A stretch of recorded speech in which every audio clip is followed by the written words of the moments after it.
When my colleagues turned on me for the sake of office pride, part January 2nd. I've been working at Smith & Company for 5 years, and I thought we had a good thing going. That was until Project Renovation, the company's grand initiative to modernize our outdated office space. It started innocently enough, new furniture, fresh paint, the whole 9 yards. But then things took a dark turn. The IT department began pushing out improvements that seemed designed solely to inconvenience me. My computer would freeze at the most inopportune moments, my phone would be out of range for hours on end, and don't even get me started on the new copier, it would spit out pages at an alarming rate. At first, I brushed it off as a fluke, but soon enough, my coworkers began to take notice. They'd whisper behind my back when I walked by, their smirks telling me that I was somehow broken. "Maybe you should stick to your old laptop," one of them snickered.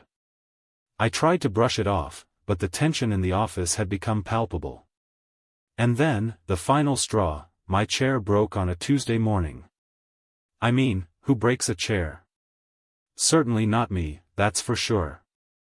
As I watched the team gather around me, their faces twisted with an air of superiority, I realized that this was war. The CEO walked in, a smug grin plastered on his face. "We've decided to reassign you to community outreach." The room erupted into applause, and I knew I'd been had. But what did they think they were accomplishing? And who was behind this campaign of sabotage? I watched as my coworkers high-fived each other, their faces still twisted with a mix of satisfaction and contempt.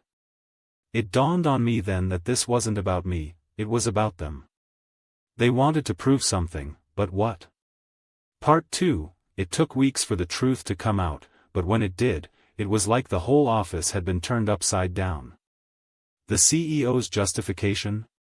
Project Renovation was a massive PR stunt to lure in new clients, and I was the chosen pawn. But as it turned out, our company was broke. Like, legitimately broke. Our renovations were paid for with our own savings, and our IT department had been secretly embezzling funds to pay off some shady business associates. I'm not going to lie, a part of me feels vindicated seeing the look on their faces when they realized they'd been scammed. But another part of me can't help but wonder, what drove them to this? Was it desperation, or something more? As I left the office that day, I caught a glimpse of one of my former coworkers being led away in handcuffs. The CEO's smug grin had finally worn off, replaced by a look of utter shame. I took a deep breath, feeling a mix of emotions, anger, betrayal, and a hint of satisfaction. Maybe this is what karma looks like.